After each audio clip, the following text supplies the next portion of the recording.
Halo pemirsa Cokro TV, jumpa lagi dengan saya Ahmad Sahal. Saya bersama Bung Budiman Sujatmiko. Bung, halo. lama nggak ketemu nih kita ini. Ya berkali-kali mau jumpa belum ya? Nggak jadi terus gitu. Tapi ini memang saya perlu berdiskusi dengan Bung Budiman ini. Karena kemarin kan kita tahu ada aksi massa yang kemudian bawa korban ya. Membuat banyak orang khawatir dan membawa korban. Ada kekerasan, pembunuhan, penjarahan dan seterusnya. Nah, kita perlu melihat nih bagaimana sebenarnya sih kita memahami aksi massa kemarin ya. Bung Budiman di dalam acara talk show di Aiman itu kan menyatakan bahwa ada aspek kebaruan dari aksi massa kemarin yang belum terjadi sebelum-sebelumnya. Dan itu menurut saya topiknya itu tentang antara aksi massa dengan teknologi lah ya, dengan AI, dengan algoritma dan seterusnya. Itu yang menurut saya penting untuk kita mendengarkan lebih lengkap lah. Sebenarnya bagaimana Bung Budiman membaca situasinya ini? Ya, makasih Bung Sahal. Sebenarnya ada yang lama, ada yang baru. Oke. Yang lama dari aksi-aksi kemarin, tentu saja ada faktor keresahan atau ketidakpuasan sosial. Social grievances lah ya. Social grievances kalau bahasa Inggrisnya. Ada ketidakpuasan sosial dan saya kira dari zaman dulu sampai ke depan ya selama masih ada problem sosial, maka masih ada keresahan sosial. Kedua, sama seperti gerakan-gerakan sosial sebelumnya, pasti ada aktor. Oke. Nah, aktor ini yang menarik. Kebaruan itu pada aktornya sebenarnya.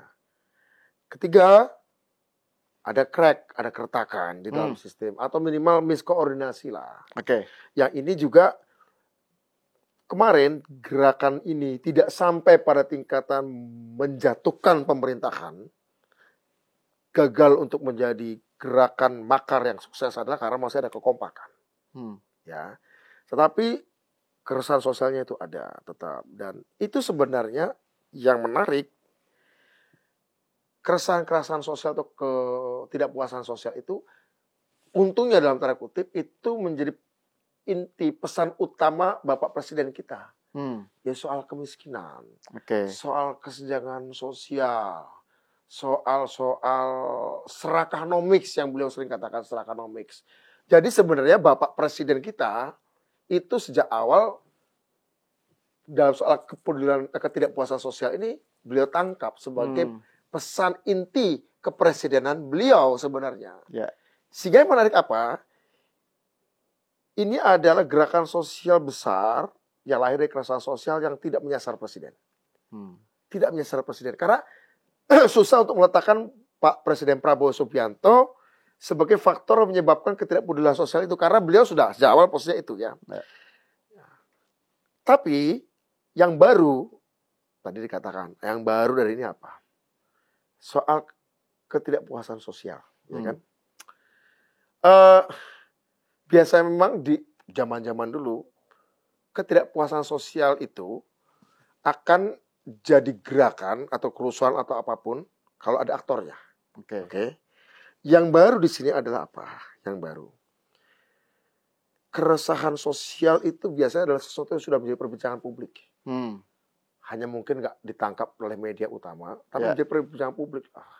Entah rupiah melemah, entah ada PHK massal, entah ada peristiwa apa yang menjadi rahasia umum dan dibicarakan oleh umum, meskipun berbisik-bisik, atau mungkin sudah menjadi pembicaraan di kafe, di warung, di pangkalan ojek atau apa di kampus ya. Itu atau arogansi anak pejabat gitu misalnya. Arogansi anak pejabat, korupsi anak pejabat. Misalnya gini, kalau dulu zaman sebelum Soeharto jatuh, Orde Baru. Iya, Orde Baru menjelang akhir itu kan Tommy dianggap sebagai anak pejabat, keluarga pejabat, hidup mewah. Terus kemudian ada lagu Namaku Bento. Misalnya seperti itu contoh sudah, kan? Ya, meskipun masih satir ya, itu satu.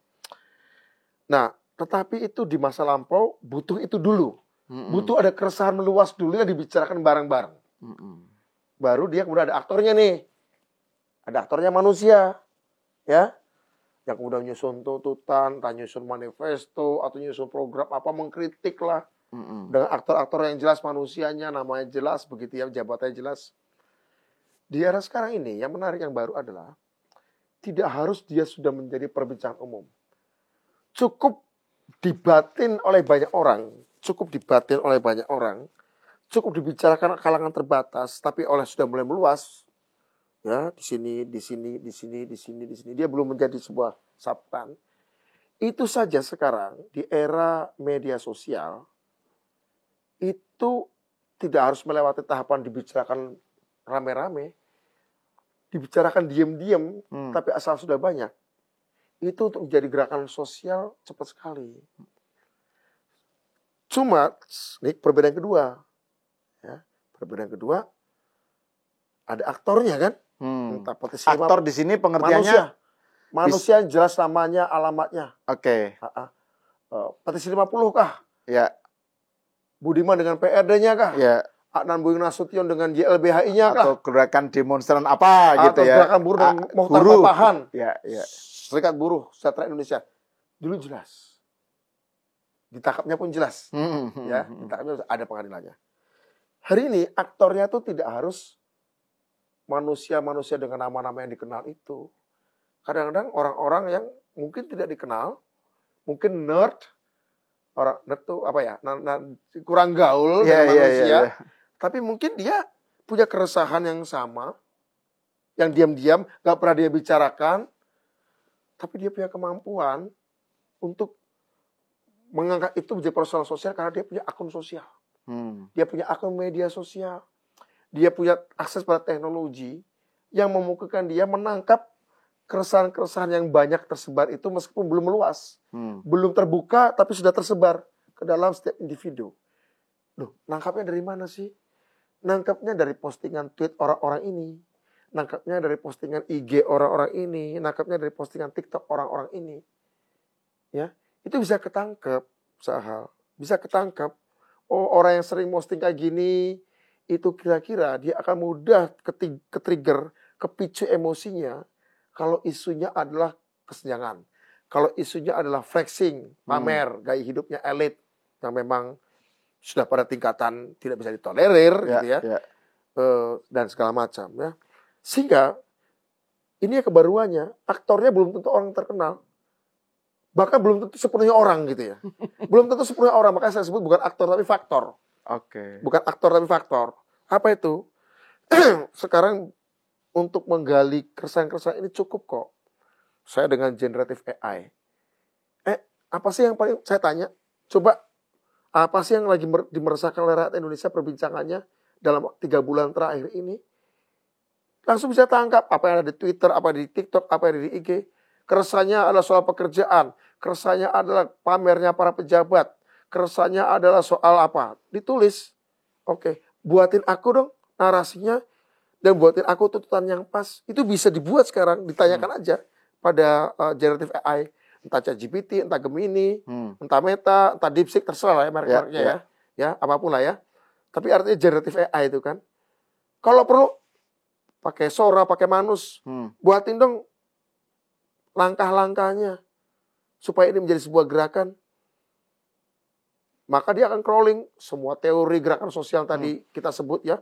Ada keresahan sosial, ada aktor, dan udah keretakan. Dikumpulin lah. Ada tulisan-tulisannya si tesis doktoralnya Teda Skocpol di Harvard University tentang revolusi sosial ya. Negara dan revolusi sosial. Pengalaman Prancis, Rusia, dan China. Saya baca awal tahun 90-an. Teda Skocpol. Ambillah mau Teda Skocpol kayak mau buku tesis Dr. Arif Budiman tentang sosialisme demokratis di Chile, kayak mau bicara gelombang ketiga demokrasinya Samuel Huntington, kayak kebaca semua oleh generative AI itu.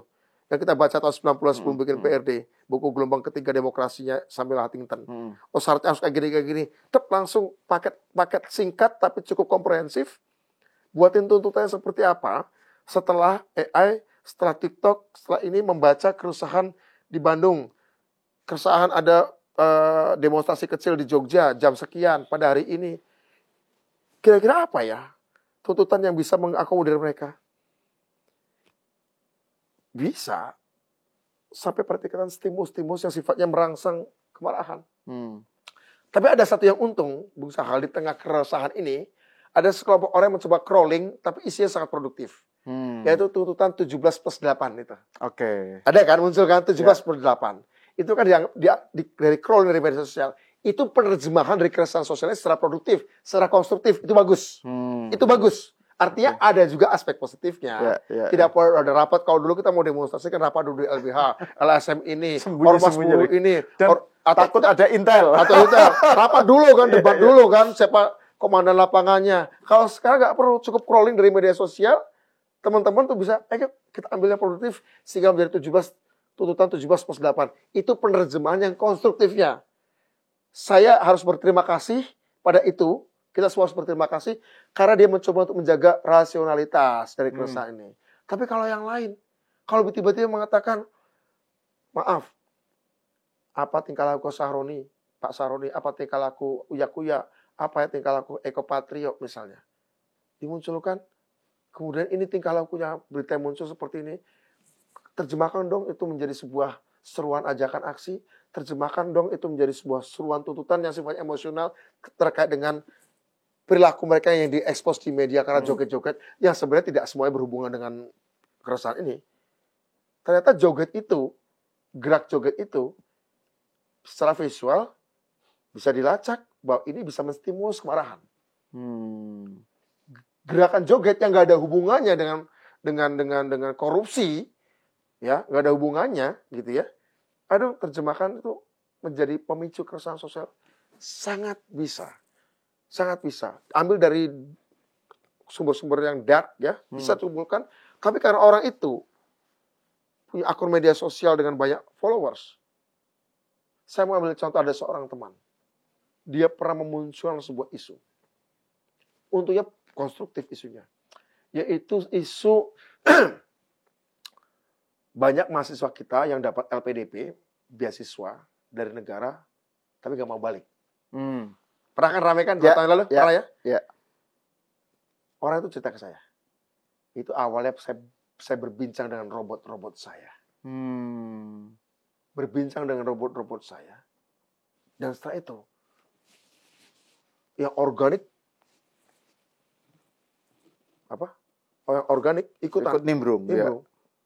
Dia berani mengatakan, perbincangan saya dengan robot-robot saya bisa mengubah policy, kebijakan, penentuan siapa yang berhak menerima LPDP.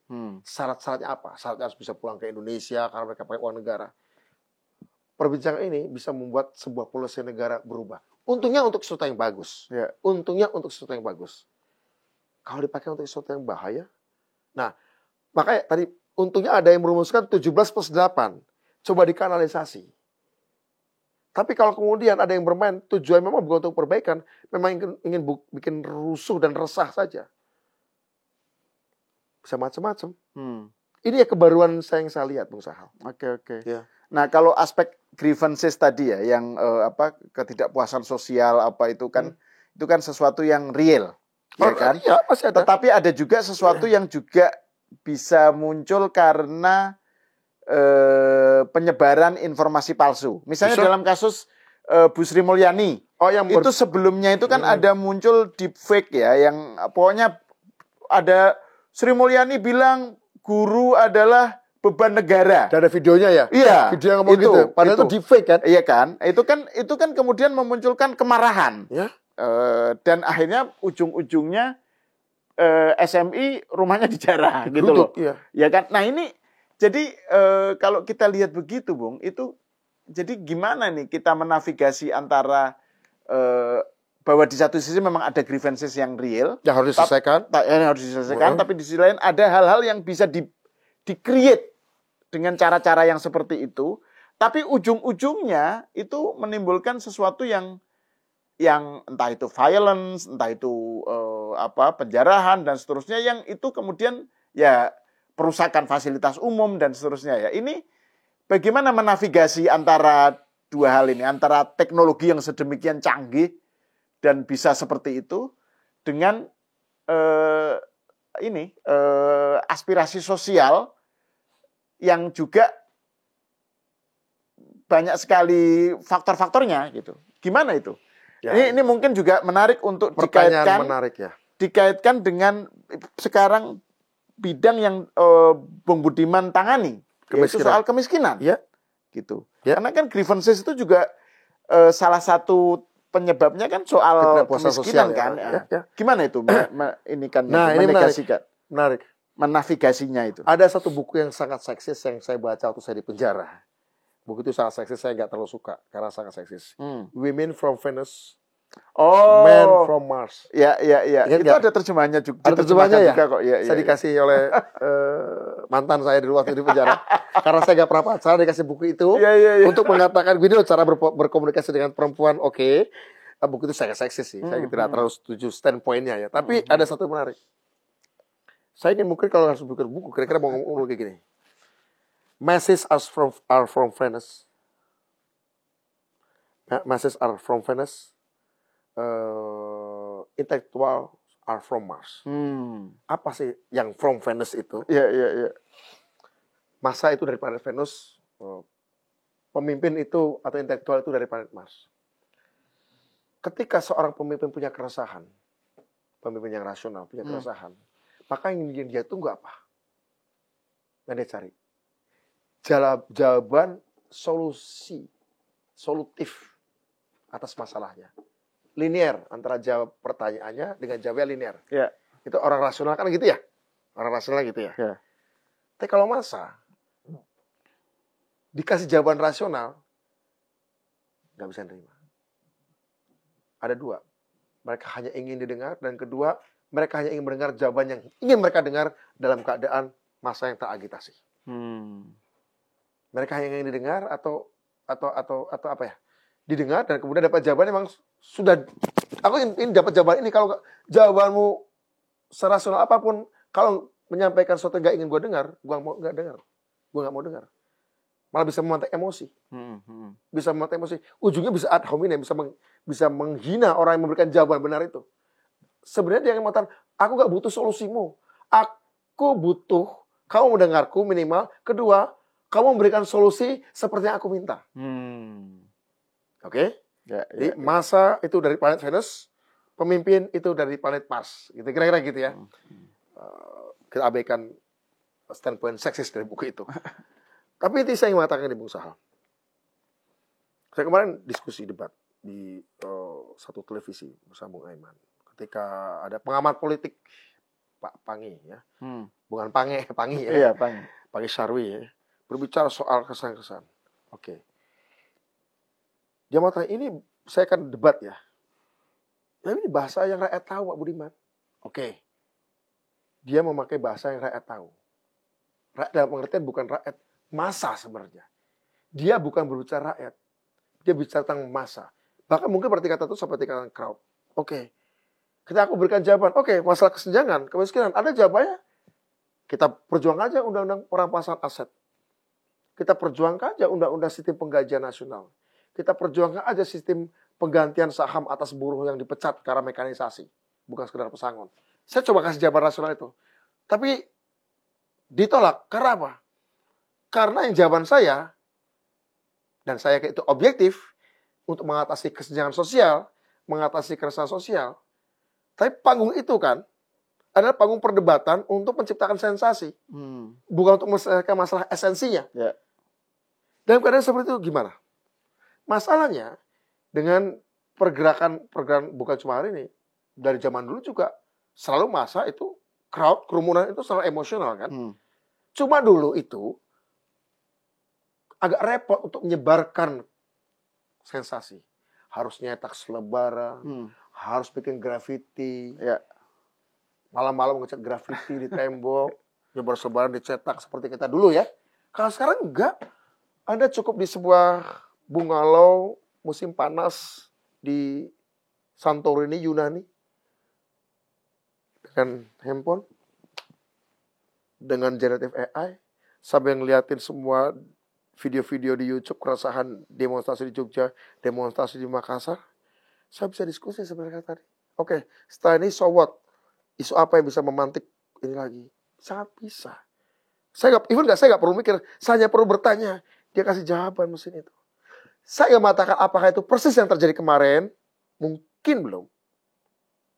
Tapi ini akan menjadi satu tren. Loh, ngapain Budiman cerita gitu? Bukan nanti jadi inspirasi? Enggak, saya punya pikiran. Cara untuk membuat orang berhenti mengagumi tukang sulap adalah membongkar teknik dan trik sulapnya. Ini kan tukang sulap emosi nih. Saya bongkar agar juga kita sadar, belum tentu loh apa yang kamu dengar ya, di luar yang tuntutan 17.8 yang memang bagus. Apa yang kamu dengar tentang ini, tentang Bu Sri Mulyani yang berbicara, padahal bukan beliau yang berbicara, tapi deepfake. Yang mengatakan guru beban negara, padahal bukan ucapannya, tapi wajahnya beliau yang dipalsukan sehingga seolah jadi ucapan beliau. Itu kan contoh sangat terang benderang. Tapi apakah itu kemudian bisa diterima? Bahkan oleh orang-orang rasional yang mendukung gerakan. Saya memahami ketidakpuasan sosial itu. Pak Presiden Prabowo Subianto pun sangat memahami. Kalau Anda tahu, pidato-pidato beliau dalam rapat kabinet, bicaranya bisa jauh lebih keras daripada yang dituntut oleh warga masyarakat. Bicaranya tentang keadilan sosial, tentang masalah kemiskinan, berbicara tentang kesenjangan. Itu sangat tajam. Sangat tajam. Bicara korupsi, sangat tajam. Tidak kalah kerasnya daripada kelompok-kelompok yang melakukan kritik. Tapi masalahnya, solusinya di sistem dong. Undang-undang, solusinya adalah sistem penggajian nasional, mungkin kalau memang diperlukan, ya, atau universal basic income, atau apapun namanya, ya. Nah, kami ingin menangkap ini. Saya kebetulan pernah ada di dua sisi, Bung. Saya pernah ada di dua sisi gerakan, saya pernah ada di sisi legislatif, dan sekarang saya ada di sisi eksekutif. Ya. Mungkin pengalaman saya tidak lagi relevan, tapi alhamdulillah saya tidak berhenti membaca. Kalaupun nggak membaca, saya nggak berhenti diskusi lah dengan teman-teman. Kalau saya nggak tahu, saya tanya. Karena saya nggak ngerti semua hal kan, saya tanya dong sama ahli-ahli gerakan sosial, ahli-ahli AI. Saya bertanya, ahli-ahli generative AI segala macam, ahli-ahli yang bikin bot segala macam, bikin hardware. Saya tanya, bagaimana cara kerjanya? Kebetulan saya ngerti sedikit tentang gerakan sosial karena pernah mempraktekannya, gitu ya. Oh, ini masalahnya. Maka bedakan dengan demonstrasi serikat buruh. Yang jelas pimpinannya Iqbal, jelas pimpinannya, jelas struktur organisasinya. Buruh, gerakan-gerakannya adalah dia terorganisir, kelembagaannya ada, besar, tidak melakukan kekerasan, tidak melakukan kegiatan-kegiatan yang melakukan penyumbatan saluran ekonomi. Kalau mereka melakukan itu, bukan karena diprovok. Bukan karena ada provokasi di luar, tapi bagian dari strategi yang mereka olah sendiri di dalam. Kalaupun mereka melakukan, misalnya, duduk di jalan tol, itu kan bukan karena provokasi media sosial. Tapi karena memang didiskusikan di dalam organisasi. Kalau mereka berhenti bekerja, bukan karena diprovok oleh media sosial, terutama oleh algoritma. Tapi memang di dalam dibicarakan pro kontranya, dianalisis kapan kita harus melakukannya dan kapan harus berhenti. Jadi ada unsur hitung-hitungan nyali, ada unsur takut juga.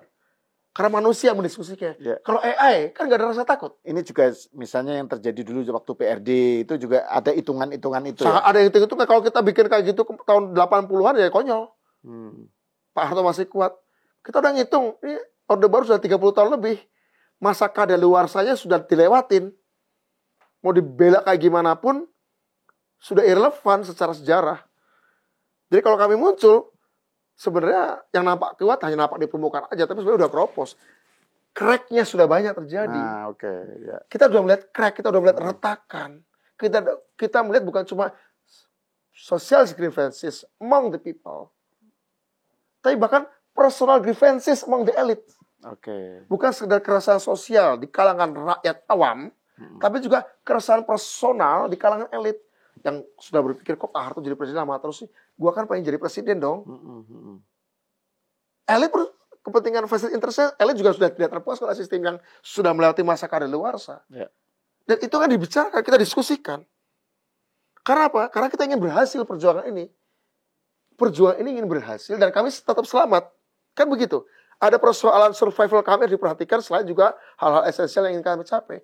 Tapi kalau AI, aktor-aktor yang tidak berwajah, ini generative AI kan nggak bicara survival dia. Dia hanya bicara esensinya dia. Hanya bicara apa yang benar, bukan apa yang baik. Kalau manusia kan masih berpikir apa yang baik. Oke, aku berjuangkan esensi-esensi yang benar, tapi esensi gue juga harus selamat dong. Manusia masih ada begitu. Itulah tercapai titik kompromi. Itulah tercapai titik moderasi. Tapi kalau ini diikutin sekedar logika mesin, logika algoritma, ya apa yang logis saja. Tapi apakah yang etis juga bisa diakomodasi? Ini yang kemudian faktor non-human faktor. Faktor-faktor non-manusia. Faktor ya. Mulai menggantikan aktor ya manusia. Kira-kira begitulah. Nah, ini dengan konsekuensi yang bisa lebih damaging. Atau bagaimana? Karena damaging kalau dipakai untuk tujuan-tujuan memang ya. Tujuannya memang bukan untuk perbaikan. Tujuannya ingin menghancurkan society, masyarakat. Tujuannya ingin meretakan kebangsaan. Kalau perbaikan, ya AI ini juga bisa untuk hal yang baik. Ya. Buktinya tadi itu bisa data crawling kerusakan, diambil yang positifnya. Mungkin datanya macam-macam ya. Udah diambil positifnya, diterjemahkan oleh manusia. Sehingga kemudian menjadi 17+8. Itu konstruktif, oke. Ya kan? Tapi kalau misalnya pelakunya yang merumuskan itu adalah orang yang tidak bertanggung jawab, agen intelijen, kontra intelijen. Ya, misalnya ya. Tujuan memang bukan untuk perbaikan, tapi untuk menciptakan situasi chaos. Tak bisa diarahkan untuk penajaman konflik. Manusia hadir untuk memoderasi hal-hal ekstrim, baik itu ekstrim yang baik maupun ekstrim yang buruk. Ya. Tapi gini Bung, ini juga kemudian menimbulkan pertanyaan mengenai ya lagi-lagi ya the man behind AI. The man behind, kan biasanya orang kan the man behind the gun apa ini sekarang the man behind the AI, the man behind yang menciptakan itu. The person behind smart Nah, machine. ini kemudian memunculkan pertanyaan soal narasi tentang dalang, tentang aktor-aktor. Jadi kan ini seberapa jauh yang membedakan apa? Ini kan apakah ini berarti bahwa ada aktor-aktor yang pengen misalnya ya, bayangkan ada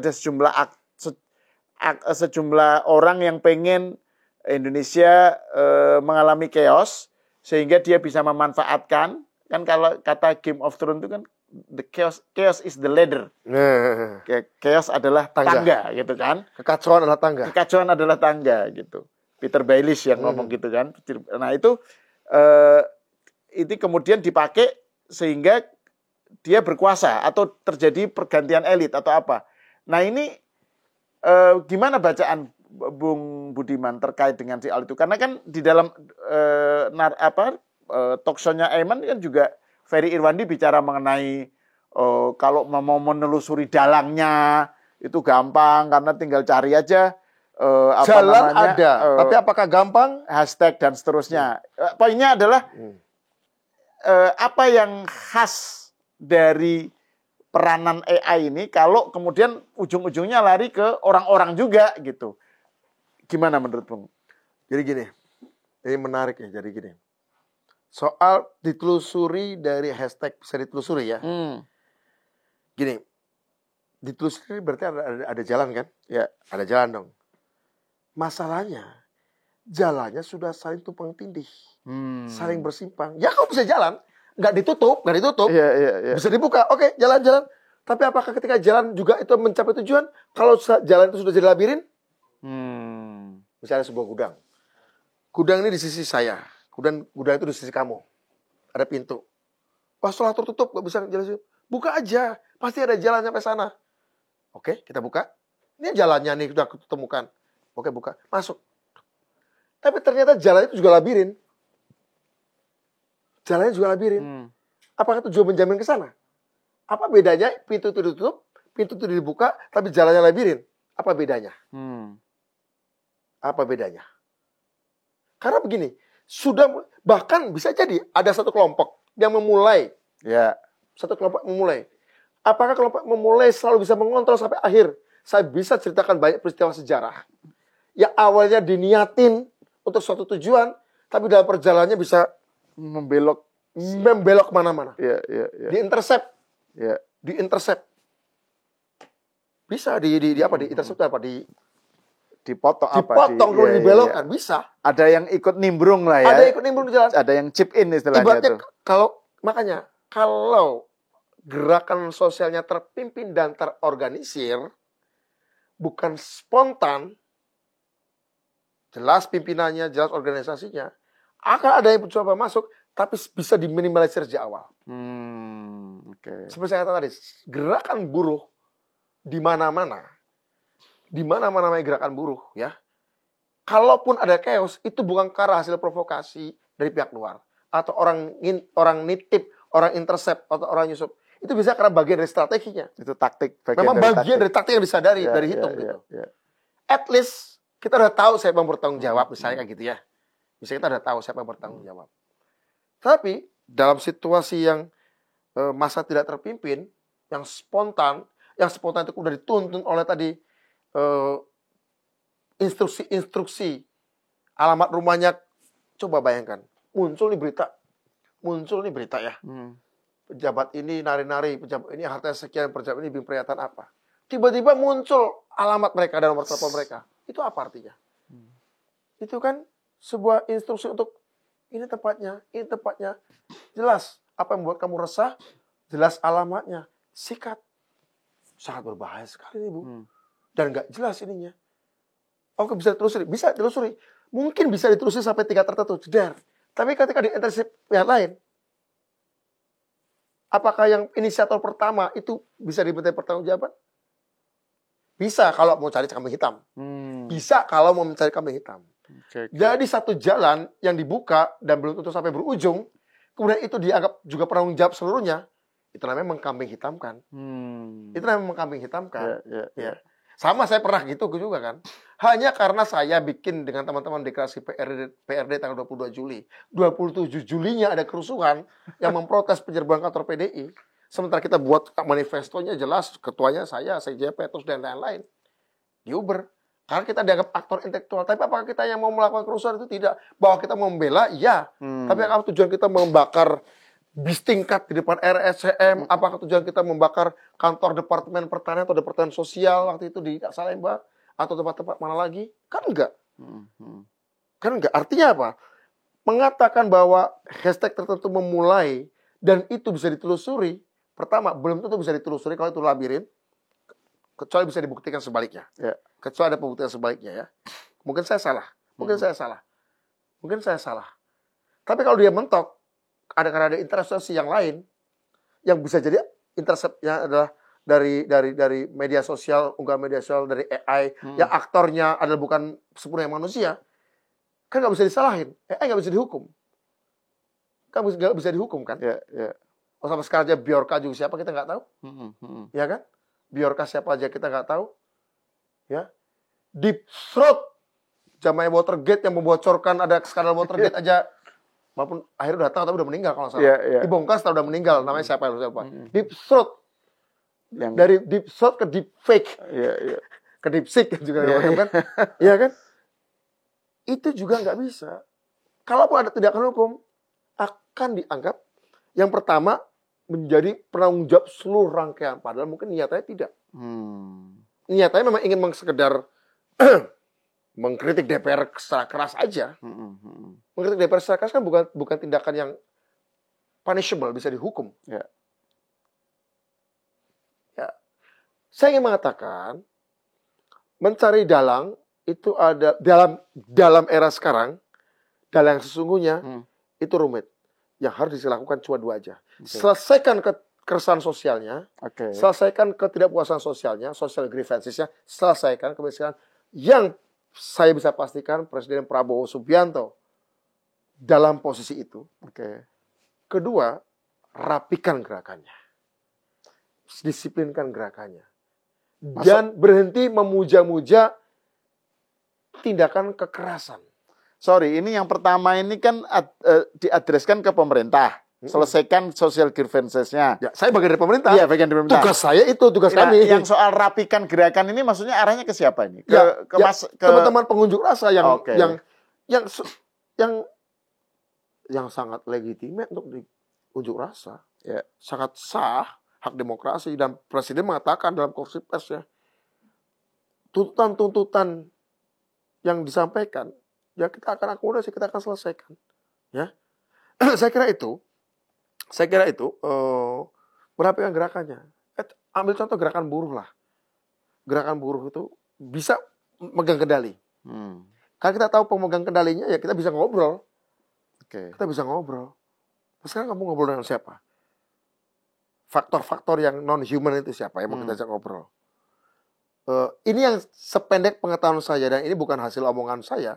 Ini hasil diskusi saya dengan teman-teman yang juga ngerti soal AI.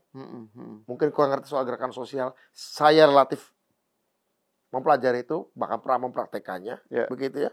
Tapi dengan cara-cara yang tidak seperti itu tentu saja. Dulu komunikasinya cuma pakai pager kok. Zaman itu ya. Nah, artinya kita punya tanggung jawab seperti itu. Begitu. Pager udah lama banget.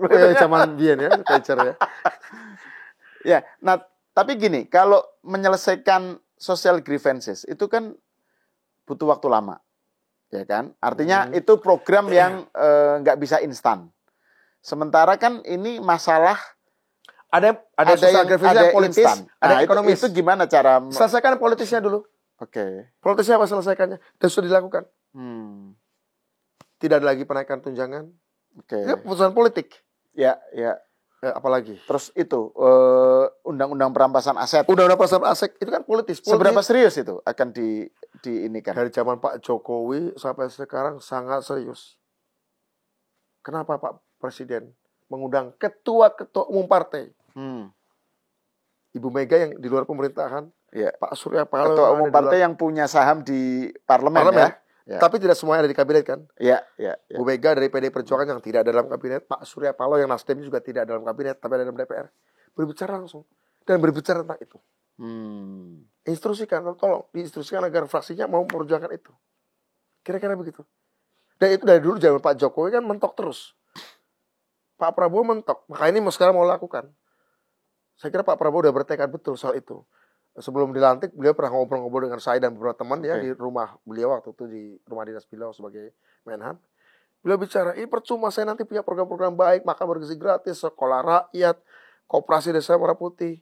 Kalau korupsi nggak diberesin, uangnya nggak akan netes ke bawah. Maka harus ada ini undang-undang perampasan aset koruptor. Pak waktu itu ada beberapa teman-teman beliau dari tentara. Ini juga ya, tentara jangan melakukan korupsi tentara ya. Jaga marwah TNI, jangan korup. Makanya beliau berani bilang, kan kemarin, siapa yang menjadi backup tambang-tambang, mau jenderal aktif maupun jenderal pensiunan pun, mafia saya lawan. Nah, kita punya presiden yang ngomongnya udah kayak demonstran. Yang pidatonya udah kayak kami 30 tahun yang lalu.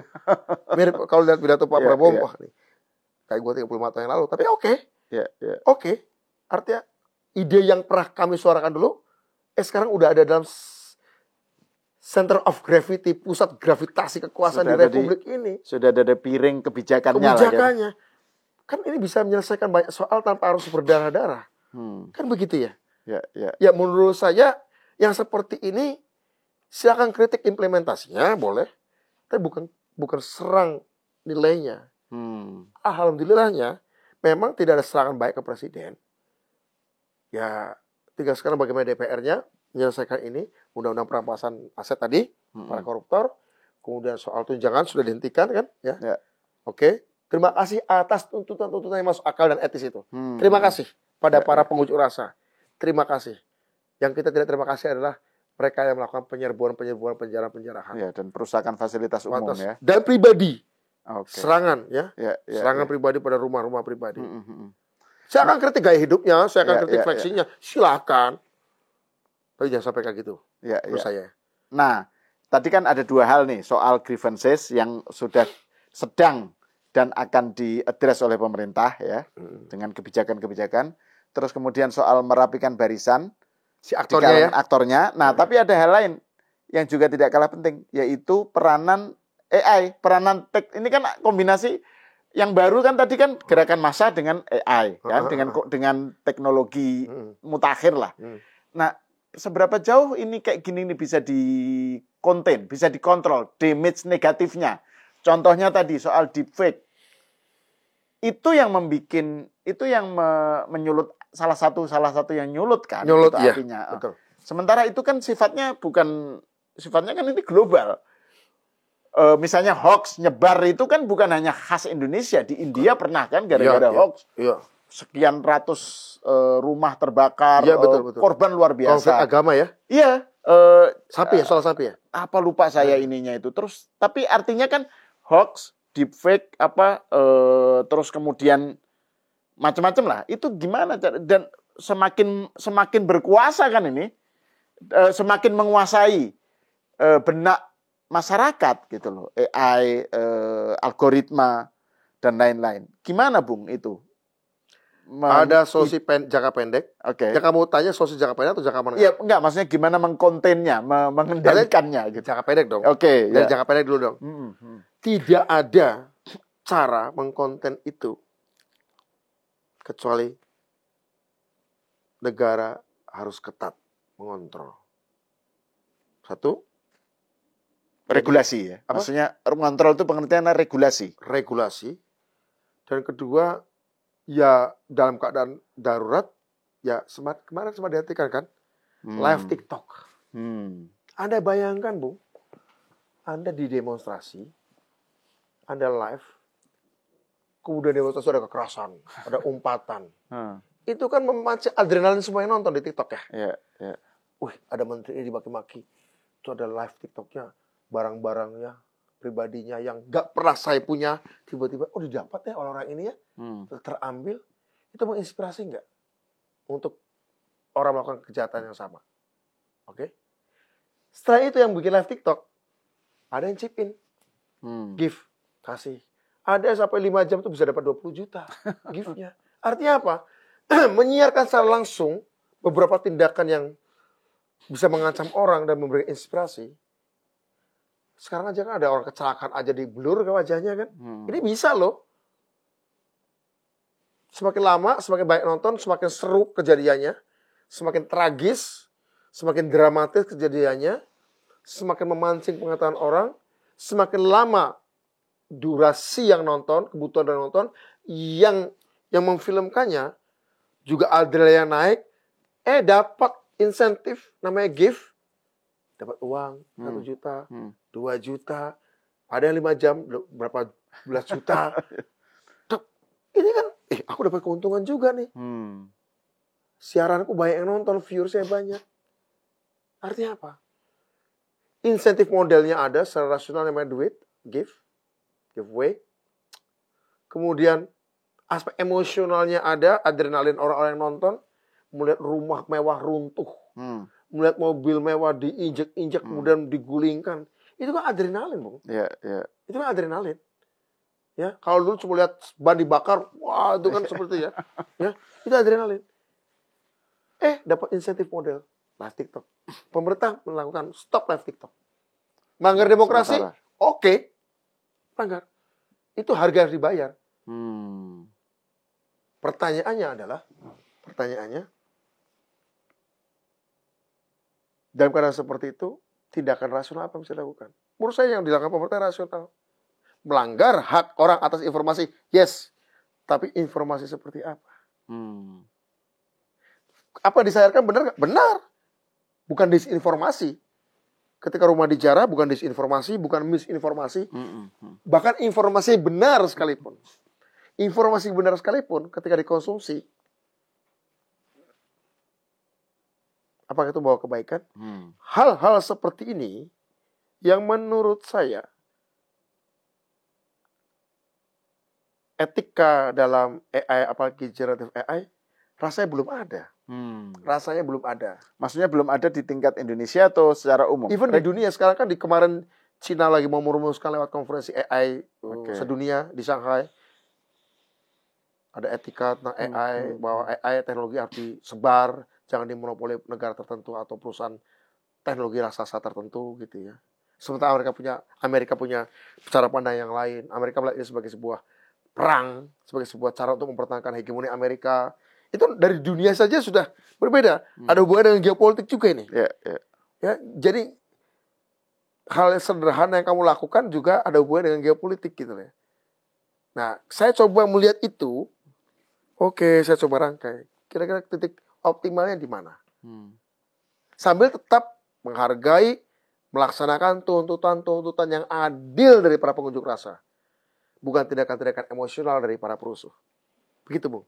Ya. Oke, saya kira ini sebagai penutup yang baik lah. Tuntutan yang adil dari para pengunjuk rasa, bukan kerusakan-kerusakan dari para perusuh. Sama satu lagi, Bung. Banyak tuntutan itu kan sebenarnya ada dalam jiwanya Pak Prabowo dan dalam menteri-menterinya ya.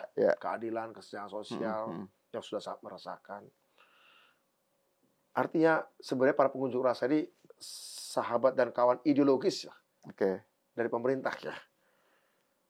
Tapi yang kita tahu ada kemarahan ya, ada ketidaksabaran yang kemudian ketidaksabarannya sebagian menjadi kerusuhan. Saya mengatakan kawan seperjuangan yang tidak sabar bisa mudah dimanipulasi oleh lawan yang cerdas. Karena perjuangannya adil, perjuangannya oke, nggak ada masalah itu. Betul. Ya. Oke, terima kasih Bung Budiman Sujatmiko atas obrolannya. Dan saya kira kita akan berlanjut untuk bicarakan hal-hal lain. Sebenarnya saya pengen banget mengundang Bung Budiman bicara soal Cina dan kaitannya dengan bagaimana mereka mengadres soal kemiskinan. Kok Cina bisa sekarang sehebat ini? Apalagi Pak Prabowo baru saja kunjungan paling singkat 8 jam. Iya. Yang dibicarakan dengan Xi Jinping adalah investasi, ekonomi digital, AI, hilirisasi dan pengentasan kemiskinan. Nah itu. Salah satu agenda pengentasan kemiskinan di Beijing kemarin ngomong pengentasan kemiskinan dengan Xi Jinping. Itu topik berikutnya ya. Kita bicarakan, kita cari boleh. waktu. Oke, sip. Oke, makasih Bung. Oke, makasih.